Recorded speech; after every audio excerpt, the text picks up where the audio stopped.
বিশ্ব সম্প্রদায়কে সতর্ক করে ইউক্রেনের প্রেসিডেন্ট ভলোদিমির জেলেনস্কি বলেন, রাশিয়াকে এখনই কঠোরভাবে প্রতিরোধ না করলে যুদ্ধ আরও বিস্তৃত হবে। জাতিসংঘে দেওয়া ভাষণে তিনি একথা বলেন।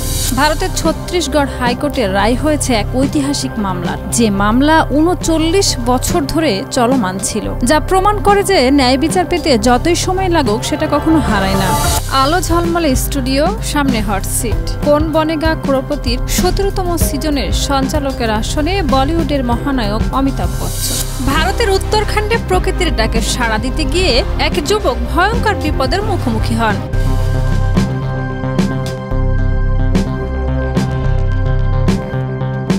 ন্যাচারাল ব্যাকটেরিয়ালাইসিসের সুরক্ষায় ফ্রেশ ও অ্যাক্টিভ সব সময়। এখন ধুলাবালি জীবাণু ঘাম clean bold. Remark. Stopping Putin now is cheaper than trying to protect every pore. বিশ্ব সম্প্রদায়কে সতর্ক করে ইউক্রেনের প্রেসিডেন্ট ভলোদিমির জেলেনস্কি বলেন, রাশিয়াকে এখনই কঠোরভাবে প্রতিরোধ না করলে যুদ্ধ আরও বিস্তৃত হবে। জাতিসংঘে দেওয়া ভাষণে তিনি একথা বলেন। তার মতে, ইউক্রেন দিয়ে কেবল শুরু। পুতিনকে এখন না থামালে অন্য দেশগুলোও ঝুঁকিতে পড়বে। তিনি অভিযোগ করেন, যুদ্ধরত দেশগুলো আন্তর্জাতিক সম্প্রদায়ের কাছ থেকে কেবল বিবৃতি পাচ্ছে, কার্যকর সহায়তা নয়। গাজা, সিরিয়া ও ইউক্রেনের উদাহরণ টেনে তিনি বলেন, জাতিসংঘ ব্যর্থ হয়েছে। জেলেনস্কি বলেন, শান্তি চাইলে অস্ত্রও দরকার, কারণ এখন অস্ত্রই বাস্তবতা নির্ধারণ করছে। রাশিয়ার ভেটো ক্ষমতা নিরাপত্তা পরিষদকে অকার্যকর করে দিয়েছে বলেও তিনি মন্তব্য করেন।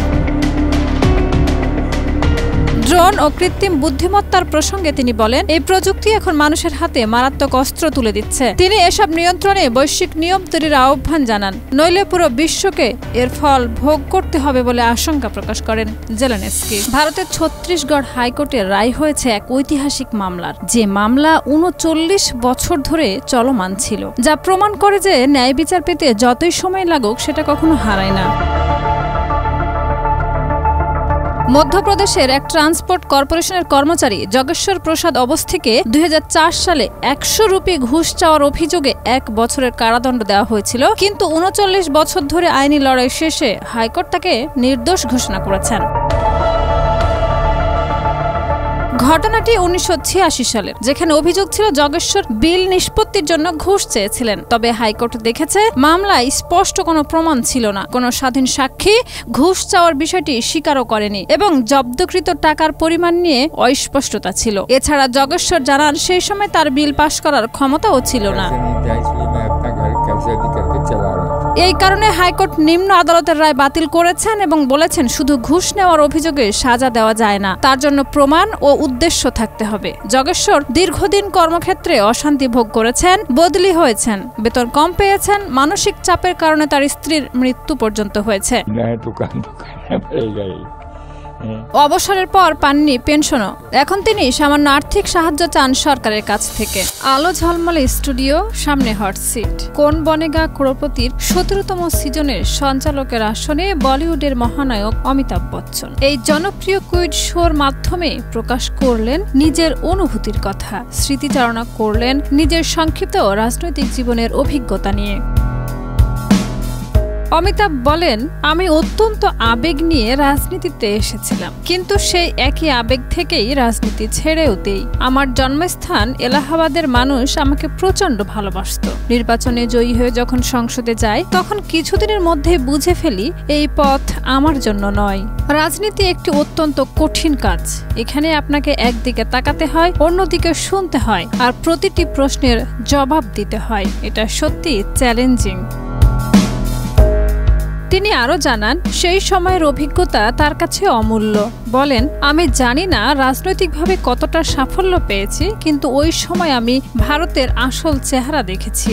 ভারতের হৃদয় কিন্তু গ্রামে বসবাস করে। সেসব জায়গায় গিয়ে আমি দেখেছি সাধারণ মানুষ কিভাবে বাঁচে, কিভাবে কাজ করে। নির্বাচনের সময় তারা যে সম্মান দেয় তা সত্যি হৃদয় ছুঁয়ে যায়। আমার সঙ্গেও এমন হয়েছে বহুবার।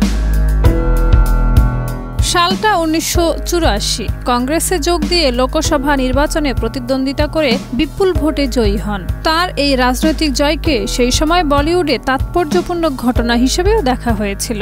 তবে এ অধ্যায় দীর্ঘস্থায়ী হয়নি। মাত্র 3 বছর পরে 1987 সালে বোফোর্স কেলেঙ্কারির সঙ্গে নাম জড়ানোর পর রাজনীতি থেকে সরে দাঁড়ানোর সিদ্ধান্ত নেন অমিতাভ বচ্চন। শাহিদা রুবি, মাই টিভি। ভারতের উত্তরাখণ্ডে প্রকৃতির ডাকে সাড়া দিতে গিয়ে এক যুবক ভয়ঙ্কর বিপদের মুখোমুখি হন।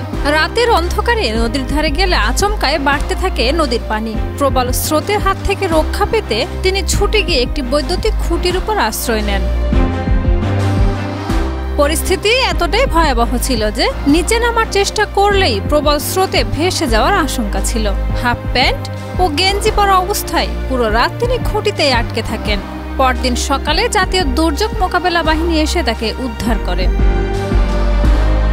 উদ্ধারের সময় ড্রোনের সাহায্যে একটি দড়ি যুবকের কাছে পাঠানো হয়। সেই দড়ি ধরে ধীরে ধীরে উপরে উঠে এসে তিনি প্রাণে বাঁচেন। এই চাঞ্চল্যকর ঘটনার ভিডিও ইতিমধ্যে সামাজিক মাধ্যমে ভাইরাল হয়েছে। ভিডিওতে দেখা যায় নিচে ভয়ানক স্রোত আর উপরে খুঁটিতে জীবন বাঁচানোর আপ্রাণ চেষ্টা, যা দেখে নেটিজেনরা ব্যাপক উদ্বেগ ও সহানুভূতি প্রকাশ করেছেন।